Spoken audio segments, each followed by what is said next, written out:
Hadirin adik-adik yang dimuliakan Allah, pada kesempatan kali ini saya ingin mengajak diri saya pribadi dan adik-adik semua untuk merenungkan satu ibadah yang menjadi tiang agama yang pertama kali akan dihisab di hari kiamat, yaitu salat. Kedudukan salat dalam Islam, Rasulullah bersabda, "Al-ahdu alladhi bainana wa bainahumus salatu, faman tarakaha faqad kafar." Perjanjian antara kami dengan mereka adalah salat.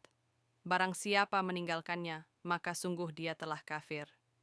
Hadis riwayat Tirmizi, Ahmad, dan An-Nasai. Dari hadits ini, kita paham bahwa salat adalah pemisah antara iman dan kufur. Orang yang menjaga salatnya berarti ia menjaga imannya. Allah Ta'ala berfirman dalam Al-Quran, "Inna salata kanat 'alal mu'minin kitaban mawquta." Sesungguhnya salat itu adalah kewajiban yang ditentukan waktunya atas orang-orang yang beriman. Quran Surah An-Nisa 103. Salat adalah ibadah yang tidak boleh ditunda, tidak boleh ditukar, dan tidak bisa digantikan oleh ibadah lain. Salat mencegah dari kemungkaran. Allah berfirman, "Wa aqimis salata innas salata tanha 'anil fahsya'i wal munkar." Dirikanlah salat, sesungguhnya salat itu mencegah dari perbuatan keji dan mungkar. Quran Surah Al-Ankabut 45. Hadirin adik-adik yang dirahmati Allah, salat itu ibarat penjaga hati. Orang yang rajin salat, hatinya akan lebih terjaga dari maksiat. Mari kita lihat di sekitar kita. Anak muda yang rajin salat biasanya lebih sopan, lebih tenang, dan tidak mudah terjerumus dalam pergaulan bebas. Seorang ayah yang rajin salat, insya Allah, lebih bertanggung jawab terhadap keluarganya. Seorang ibu yang menjaga salatnya, hatinya lebih lembut dalam mendidik anak-anaknya. Salat bukan hanya gerakan fisik, tetapi koneksi langsung antara hamba dengan Rabbinya. Bahaya meninggalkan salat Allah mengingatkan dalam Al-Quran. فَخَلَفَ مِنْ بَعْدِهِمْ خَلْفٌ أَضَاعُوا الصَّلَاةَ وَاتَّبَعُوا الشَّهَوَاتِ فَسَوْفَ يَلْقَوْنَ غَيًّا. Maka datanglah setelah mereka pengganti yang menyia-nyiakan salat dan mengikuti hawa nafsu, maka mereka kelak akan menemui kesesatan. Quran Surah Maryam 59. Lihatlah Allah menyebutkan menyia-nyiakan salat lebih dahulu, lalu baru disebutkan mengikuti hawa nafsu. Ini menunjukkan bahwa awal kehancuran seorang muslim adalah ketika ia mulai meremehkan salat. Rasulullah sallallahu alaihi wasallam bersabda, "Awal ma yuhasibu bihil abdu yaumal qiyamah, as-salatu." Amalan yang pertama kali akan dihisab pada hari kiamat adalah salat. Hadis riwayat Abu Dawud dan Tirmizi.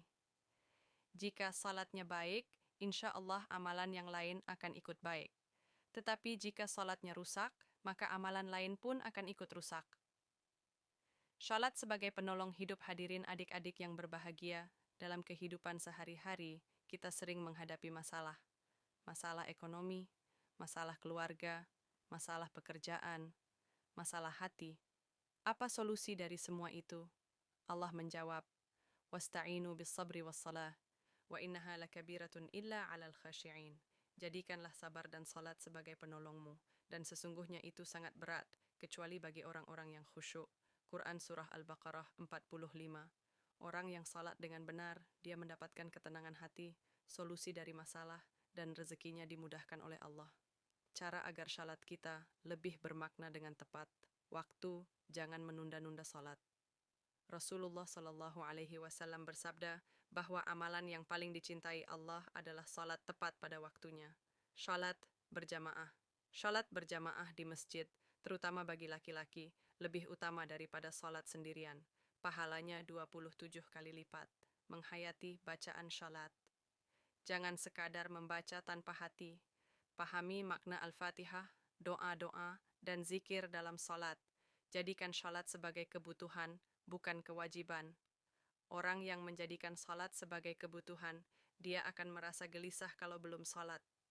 Kisah inspiratif tentang salat. Ada seorang sahabat Nabi Shallallahu Alaihi Wasallam yang dalam keadaan perang tetap menjaga salat.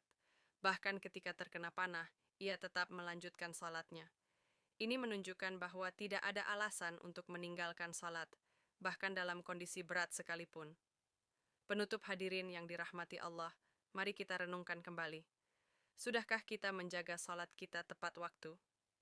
Sudahkah kita melaksanakan salat dengan hati yang hadir, bukan sekadar menggugurkan kewajiban? Sudahkah kita mengajarkan anak-anak kita untuk cinta salat sejak kecil? Semoga Allah menjadikan kita hamba-hambanya yang istiqamah dalam salat, menjadikan salat kita sebagai cahaya di dunia, penolong di alam kubur, dan penyelamat di hari kiamat. Doa Allahumma ij'alna minal muqimina lis-salah, wa min dhurriyyatina, Rabbana wa taqabbal du'a. Ya Allah, jadikanlah kami termasuk orang-orang yang mendirikan salat, begitu pula anak keturunan kami. Ya Rabb, terimalah doa kami.